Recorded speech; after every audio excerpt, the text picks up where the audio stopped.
ಎಲ್ರಿಗೂ ನಮಸ್ಕಾರ. Topper IAS daily current affairs ಅನಾಲಿಸಿಸ್ಗೆ ಸ್ವಾಗತ. ನಾವಿವತ್ತು ಮೇನ್ಸ್ ಪಾಯಿಂಟ್ ಆಫ್ ವ್ಯೂ ಇಂದ ಇಂಪಾರ್ಟೆಂಟ್ ಆರ್ಟಿಕಲ್ನ ಡಿಸ್ಕಸ್ ಮಾಡ್ತಾ ಇದ್ದೀವಿ. ಸೊ ಜುಡಿಷಿಯಲ್ ರಿವ್ಯೂ ಅಥವಾ ಜುಡಿಷಿಯಲ್ ಆಕ್ಟಿವಿಸಮ್, ನೀವು ಇದ್ರ ಬಗ್ಗೆ ಕೇಳೇ ಇರ್ತೀರ. Judicial review, judicial activism frequent ಆಗಿ ನ್ಯೂಸ್ ಪೇಪರಲ್ಲಿ ಈ ವರ್ಡ್ ನಾವು ಅಬ್ಸರ್ವ್ ಮಾಡ್ತಾನೆ ಇರ್ತೀವಿ. ಏನಿದು ಜುಡಿಷಿಯಲ್ ರಿವ್ಯೂ, ಯಾಕೆ ಜುಡಿಷಿಯಲ್ ರಿವ್ಯೂ ಆಗ್ತಿದೆ, ಜುಡಿಷಿಯಲ್ ಆಕ್ಟಿವಿಸಮ್ ಅಂದರೆ ಏನು, ಏನಕ್ಕೋಸ್ಕರ ಜುಡಿಷಿಯಲ್ ಆಕ್ಟಿವಿಸಮ್ನ ನಾವು ಯಾವಾಗೂ ನೋಡ್ತಾನೆ ಇರ್ತೀವಿ, ಇದು ಯಾಕೆ ಯಾವಾಗೂ ನ್ಯೂಸಲ್ಲಿ ಇರುತ್ತೆ ಅಂದರೆ, ಈಗ ಫಾರ್ ಎಕ್ಸಾಂಪಲ್ ಈಗ ವ್ಯಾಕ್ಸಿನೇಷನ್ ವಿಷಯದಲ್ಲೇ ತಗೊಳ್ಳಿ. ಸೊ ವ್ಯಾಕ್ಸಿನ್ನ ಸ್ಟೇಟ್ ಗೌರ್ಮೆಂಟು ಬೈ ಮಾಡಬೇಕು ಅಂತ ಹೇಳಿ ಸೆಂಟ್ರಲ್ ಗೌರ್ಮೆಂಟು ಹೇಳಿತು. ವ್ಯಾಕ್ಸಿನೇಷನ್ ಪಾಲಿಸಿನಲ್ಲಿ ಯಾವ್ಯಾವ ಸ್ಟೇಟಿಗೆ ಎಷ್ಟೆಷ್ಟು ವ್ಯಾಕ್ಸಿನ್ಸ್ ಬೇಕು ಆ ಸ್ಟೇಟವರು ಅಷ್ಟೇ ವ್ಯಾಕ್ಸಿನ್ಸ್ನ ಅವರೇ ಬೈ ಮಾಡಬೇಕು, ಸೆಂಟ್ರಲ್ ಗೌರ್ಮೆಂಟಿಂದ ಬೈ ಮಾಡಿ ಇಶ್ಯೂ ಮಾಡಲ್ಲ ಅಂತ ಹೇಳಿದರು. ಮತ್ತು ಇನ್ನೊಂದೇನೆಂದರೆ 18 ಇಯರ್ಸಿಂದ 45 ಇಯರ್ಸ್ವರೆಗೂ ಯಾರು ವ್ಯಾಕ್ಸಿನ್ ತೊಗೊಳ್ಬೇಕು ಅವರು ಮನಿನ ಪೇ ಮಾಡಿ ತೊಗೊಳ್ಬೇಕು, ಅದಕ್ಕೆ ಫ್ರೀ ಆಫ್ ಕಾಸ್ಟ್ ಇಲ್ಲ ಅಂತಲೂ ಹೇಳಿದರು. ಸೊ ಇದನ್ನು ಸುಪ್ರೀಂ ಕೋರ್ಟ್ ಏನಿದೆ ಸುಮೋಟೋ ರೀತಿನೇ, ಅಂದರೆ ಅದೇ ಸ್ವಯಂ ಪ್ರೇರಿತವಾಗಿ ಈ ಕೇಸನ್ನು ತಗೊಂಡು ಯಾರು ಪೆಟಿಷನ್ ಫೈಲ್ ಮಾಡ್ದಲ್ಲೇ ಅದೇ ಸ್ವಯಂ ಪ್ರೇರಿತವಾಗಿ ತಗೊಂಡು ಅದನ್ನು ಅದ್ರ ಮೇಲೆ ಕೆಲವೊಂದು ಅದ್ರ ಮೇಲೆ ಕಮೆಂಟ್ ಮಾಡಿದೆ. ಏನಂತ ಕಮೆಂಟ್ ಮಾಡಿದೆ ಅಂದರೆ, ಈಗ for example central government wholesale ಆಗಿ ಪರ್ಚೇಸ್ ಮಾಡಿದಾಗ ಅದ್ರ ಮೇಲೆ ಡಿಸ್ಕೌಂಟ್ ರೇಟ್ ಅಂದರೆ ಬಾರ್ಗೇನಿಂಗ್ ಮಾಡೋವಂಥ ಚಾನ್ಸಸ್ ಜಾಸ್ತಿ ಇರೋದ್ರಿಂದ ಸೆಂಟ್ರಲ್ ಗೌರ್ಮೆಂಟೇ ಬೈ ಮಾಡಿ ವ್ಯಾಕ್ಸಿನ್ಸ್ನ ಸ್ಟೇಟ್ ಗೌರ್ಮೆಂಟ್ಸಿಗೆ ಕೊಡೋದು ಬೆಟರ್ ಅಂತ ಹೇಳಿದೆ. ಮತ್ತು ಅದ್ರ ಜೊತೆಗೆ 18ಇಂದ 45 ಇಯರ್ಸ್ವರೆಗೂ ಏನು ಪ್ರೈಸ್ ಕಾಸ್ಟ್ ಅಂದರೆ ವ್ಯಾಕ್ಸಿನಿಗೆ ಕಾಸ್ಟ್ ಇಷ್ಟು ಅಂತ ಫಿಕ್ಸ್ ಮಾಡಿ ಪೇ ಮಾಡಬೇಕಂತ ಹೇಳಿದರು, ಅದನ್ನು ಕೂಡ ತೆಗ್ದಾಕಬೇಕು. ಸೊ ಅಂದರೆ ಫ್ರೀ ಆಫ್ ಕಾಸ್ಟಲ್ಲಿ ವ್ಯಾಕ್ಸಿನೇಷನ್ ಡ್ರೈವ್ನ ನಡೆಸಬೇಕಂತ ಹೇಳಿ ಕಮೆಂಟ್ ಮಾಡಿದೆ. ಸೊ ಇದು ಏನಾಗ್ತಿದೆ ಅಂದರೆ, ನಮಗೆ ಗೊತ್ತಿದೆ separation of power, judiciary, executive ಮತ್ತು ಲೆಜಿಸ್ಲೇಟಿವ್ ಮೂರೂ ಸಪ್ರೇಟ್ ಅಂತ ಹೇಳಿ ನಮಗೆ ಶೆಡ್ಯೂಲ್ 6ಅಲ್ಲಿ ಸಪ್ರೇಷನ್ ಆಫ್ ಪವರ್ಸ್ನ ನಾವು ಅಬ್ಸರ್ವ್ ಮಾಡ್ತೀವಿ. ಸೊ ಇದೇನು ಮಾಡುತ್ತೆ, ಇದು ಸಪ್ರೇಷನ್ ಆಫ್ ಪವರ್ಸಿಗೆ ಆಪೋಸಿಟ್ ಆಗಿದೆ. ಈಗ ಜುಡಿಷರಿ ಏನು ಮಾಡ್ತಿದೆ, ಲೆಜಿಸ್ಲೇಚರು ಲಾನ ಮಾಡುತ್ತೆ, ಎಕ್ಸಿಕ್ಯೂಟಿವ್ ಲಾನ ಎಕ್ಸಿಕ್ಯೂಟ್ ಮಾಡುತ್ತೆ. ಈ ಒಂದು ಪ್ರೊಸೆಸ್ಸಲ್ಲಿ ಜುಡಿಷರಿ ಇಂಟರ್ಫಿಯರ್ ಆಗ್ತಿದೆ. ಜುಡಿಷರಿ ಏನು ಮಾಡ್ತಿದೆ, ಲಾ ಮೇಕಿಂಗ್ ಪ್ರೊಸೆಸ್ಸಲ್ಲಿ ಮತ್ತು ಅದನ್ನು ಎಕ್ಸಿಕ್ಯೂಟ್ ಮಾಡೋದ್ರಲ್ಲಿ ಅದನ್ನ ಕಮೆಂಟ್ ಮಾಡ್ತಿದೆ. ಸೊ ಇದನ್ನು ನಾವು ಜುಡಿಷಿಯಲ್ ಆಕ್ಟಿವಿಸಮ್ ಅಥವಾ ಜುಡಿಷಿಯಲ್ ರಿವ್ಯೂ ಅಂತಲೇ ಕರಿಬೋದು. ಸೊ ಈ ಥರ ಅಂದರೆ ಫಾರ್ ಎಕ್ಸಾಂಪಲ್ ಪಾಲಿಸಿ ಮೇಕಿಂಗಲ್ಲಿ ಏನಾದರೂ ಫಾಲ್ಟ್ ಇತ್ತು ಅಂದರೆ ಅದನ್ನು ಜುಡಿಷರಿ ಸರಿ ಮಾಡೋದಕ್ಕೆ ಅಲ್ಲಿ ಇಂಟರ್ಫಿಯರ್ ಆಗುತ್ತೆ. ಇದನ್ನು ನಾವು ಜುಡಿಷಿಯಲ್ ಆಕ್ಟಿವಿಸಮ್ ಅಂತ ಹೇಳಿ ಕರಿತೀವಿ. ಸೊ ಈಗ ಒಂದೊಂದೇ ಟರ್ಮನ್ನು ನಾವು ಅರ್ಥ ಮಾಡ್ಕೊಳ್ತಾ ಹೋಗೋಣ. ಜುಡಿಷಿಯಲ್ ರಿವ್ಯೂ ಅಥವಾ ಜುಡಿಷಿಯಲ್ ಆಕ್ಟಿವಿಸಮ್. ಜುಡಿಷಿಯಲ್ ರಿವ್ಯೂ ಅಂತ ಅಂದರೆ ಏನು, ಪವರ್ ಆಫ್ ಜುಡಿಷರಿ, ಅಂದರೆ ಜುಡಿಷರಿಗೆ ಒಂದು ಪವರ್ ಇರುತ್ತೆ.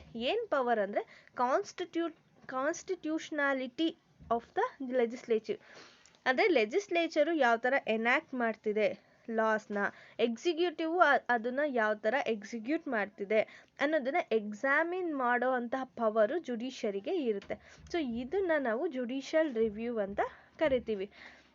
ಸೊ ಈಗ ಸೆಂಟ್ರಲ್ ಲಾಸರು ಆಗಿರ್ಬೋದು, ಸ್ಟೇಟ್ ಲಾಸರು ಆಗಿರ್ಬೋದು, ಸೆಂಟ್ರಲ್ ಗೌರ್ಮೆಂಟ್ ಪಾಸ್ ಮಾಡಿರೋ ಲಾ ಅಥವಾ ಸ್ಟೇಟ್ ಗೌರ್ಮೆಂಟ್ ಪಾಸ್ ಮಾಡಿರೋ ಲಾ, ಯಾವ ಲಾನ ಬೇಕಾದ್ರೂ ಕೋರ್ಟು ಜುಡಿಷರಿ ಏನು ಮಾಡ್ಬೋದು, ಅದನ್ನು ರಿವ್ಯೂ ಮಾಡ್ಬೋದು.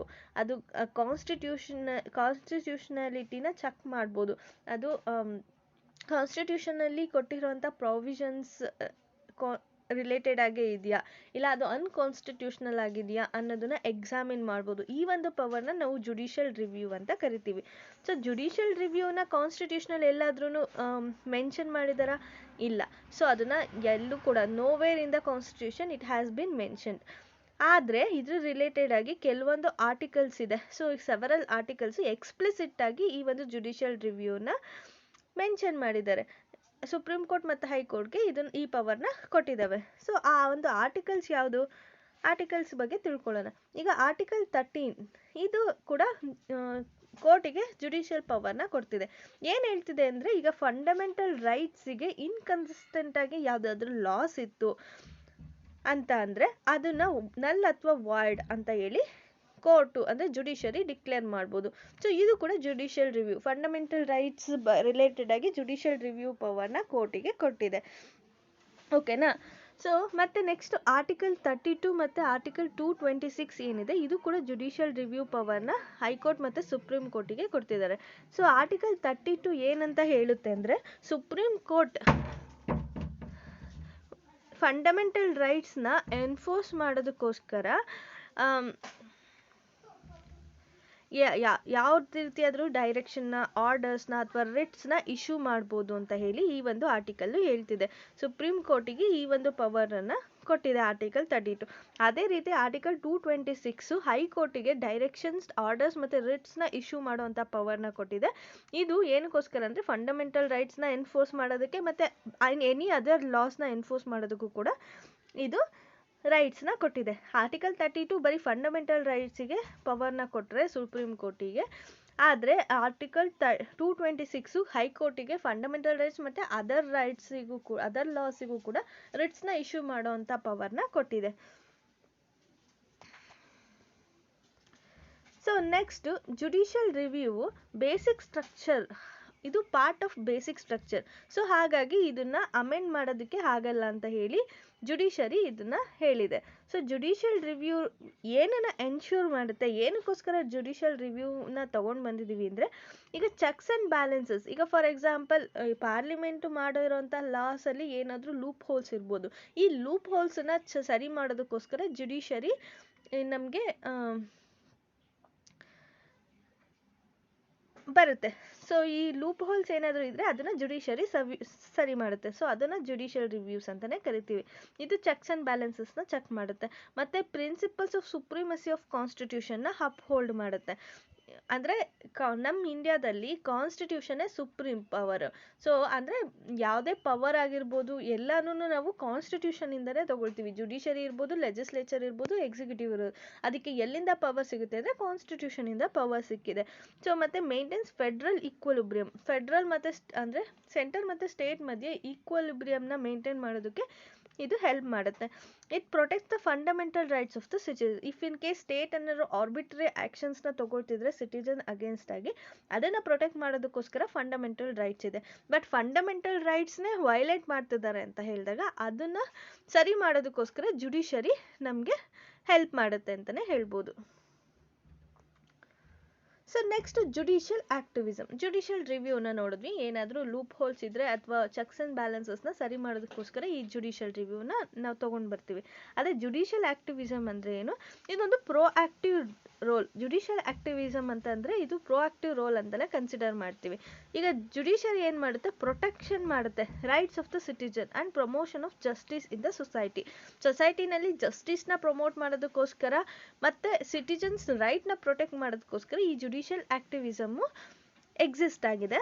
So supreme court of the high court ಏನು ಮಾಡುತ್ತೆ, ಕಂಪ್ಲೀಟ್ ಜಸ್ಟಿಸ್ನ ಕೊಡೋದಕ್ಕೋಸ್ಕರ ಸಿಟಿಜನ್ಸಿಗೆ ಸೆಂಟರ್ ಅಥವಾ ಸ್ಟೇಟಿಗೆ ಸರ್ಟೆನ್ ಲಾಸ್ನ ಮಾಡೋದಕ್ಕೆ ಡೈರೆಕ್ಟ್ ಮಾಡುತ್ತೆ, ಅಥವಾ ಯಾವುದಾದ್ರೂ ಕಮಿಷನ್ನ ಎಸ್ಟಾಬ್ಲಿಷ್ ಮಾಡಿ ಅಂತ ಡೈರೆಕ್ಟ್ ಮಾಡುತ್ತೆ. ಈಗ ಫಾರ್ ಎಕ್ಸಾಂಪಲ್ ವಾಟರ್ ಇಶ್ಯೂ ಇದ್ದಾಗ, ಎರಡು ಸ್ಟೇಟ್ ಮಧ್ಯೆ ವಾಟರ್ ಇಶ್ಯೂ ಇದ್ದರೆ ಅದನ್ನು ಸಾರ್ಟ್ ಔಟ್ ಮಾಡೋದಕ್ಕೆ ಒಂದು ಕಮಿಷನ್ನ ಎಸ್ಟಾಬ್ಲಿಷ್ ಮಾಡಿ ಅಂತ ಹೇಳಿದೆ. ಈಗ ಕಾವೇರಿ ರಿವರ್ ಡಿಸ್ಪ್ಯೂಟ್ ಇದ್ದಾಗ ಅದನ್ನು ಸಾರ್ಟ್ ಔಟ್ ಮಾಡೋದಕ್ಕೆ ಒಂದು ಕಮಿಷನ್ನ ಎಸ್ಟಾಬ್ಲಿಷ್ ಮಾಡಿ ಅಂತ ಹೇಳಿದ್ದು ಗೈಡ್ಲೈನ್ಸ್ನ ಕೊಟ್ಟಿದ್ದಲ್ವ. ಅದೇ ರೀತಿ ಇಫ್ ಇನ್ ಕೇಸ್ ಯಾರಿಗಾದರೂ ಇನ್ಜಸ್ಟಿಸ್ ಆಗ್ತಿತ್ತು ಅಂದರೆ ಅಲ್ಲಿ ಏನು ಮಾಡಬೇಕು ಅನ್ನೋ ಒಂದು ವಿಷಯದ ಬಗ್ಗೆ ಸುಪ್ರೀಂ ಕೋರ್ಟು ಲೆಜಿಸ್ಲೇಚರ್ ಮತ್ತು ಎಕ್ಸಿಕ್ಯೂಟಿವ್ಗೆ ಡೈರೆಕ್ಟ್ ಮಾಡುತ್ತೆ. ಇದನ್ನು ಯಾವಾಗ ಡೈರೆಕ್ಟ್ ಮಾಡುತ್ತೆ ಅಂದರೆ ಈ ಲೆಜಿಸ್ಲೇಚರ್ ಮತ್ತು ಎಕ್ಸಿಕ್ಯೂಟಿವ್ ಅದ್ರದ್ದು ಇನ್ಎಬಿಲಿಟಿನ ತೋರಿಸಿದಾಗ ಕೋರ್ಟು ಅದರಲ್ಲಿ ಇಂಟರ್ಫಿಯರ್ ಆಗಿ ಅವರಿಗೆ ಡೈರೆಕ್ಟ್ ಮಾಡುತ್ತೆ. If in case legislature executive already action ತೊಗೊಂಡು ಅದನ್ನು ಸಾರ್ಟ್ ಔಟ್ ಮಾಡ್ತಿದ್ರೆ ಕೋರ್ಟಲ್ಲಿ ಇಂಟರ್ಫಿಯರ್ ಆಗಲ್ಲ. ಸೊ ಜುಡಿಷಿಯಲ್ ಆಕ್ಟಿವಿಸಮ್ ಅಂದರೆ ಈಗ ಕೋರ್ಟು ಅಥವಾ ಜುಡಿಷರಿ ಏನಿದೆ ಇದು ಸೋಷಿಯಲ್ ಪಾಲಿಸಿನ ಶೇಪ್ ಮಾಡೋದಕ್ಕೆ ಒಂದು ಆ್ಯಕ್ಟಿವ್ ರೋಲ್ನ ಪ್ಲೇ ಮಾಡುತ್ತೆ. ಈಗ for example various issues like civil ರೈಟ್ಸಲ್ಲಿ ಇರ್ಬೋದು, ಪ್ರೊಟೆಕ್ಷನ್ ಆಫ್ ಇಂಡಿವಿಜುವಲ್ ರೈಟ್ಸಿಗಿರ್ಬೋದು, ಎನ್ವಿರಾನ್ಮೆಂಟ್ ಪ್ರೊಟೆಕ್ಟ್ ಮಾಡೋದಕ್ಕೋಸ್ಕರ ಇರ್ಬೋದು, ಪ್ರೊಟೆಕ್ಷನ್ ಆಫ್ ವೀಕರ್ ಸೆಕ್ಷನ್ಸಿಗಿರ್ಬೋದು. ಸೊ ಈ ಥರ ಕೆಲವೊಂದು ಟೈಮಲ್ಲಿ ಜುಡಿಷರಿ ಏನು ಮಾಡುತ್ತೆ, ಪ್ರೊಆಕ್ಟಿವ್ ಆಗಿ ಇಂಟರ್ಫಿಯರ್ ಆಗಿ ಅಲ್ಲಿ ಸೋಷಿಯಲ್ ಪಾಲಿಸಿನ ಯಾವ ಥರ ಮಾಡಬೇಕು ಅನ್ನೋದನ್ನ ಡೈರೆಕ್ಷನ್ನ ಕೊಡೋದಕ್ಕೆ ಸ್ಟಾರ್ಟ್ ಮಾಡುತ್ತೆ. ಈಗ ಫಾರ್ ಎಕ್ಸಾಂಪಲ್ ಲಾ ಮೇಕಿಂಗ್ ಬಂದ್ಬಿಟ್ಟು ಲೆಜಿಸ್ಲೇಚರ್ದು ಪವರು, ಅದನ್ನು ಎಕ್ಸಿಕ್ಯೂಟ್ ಮಾಡೋದು ಎಕ್ಸಿಕ್ಯೂಟಿವ್ ಪವರು.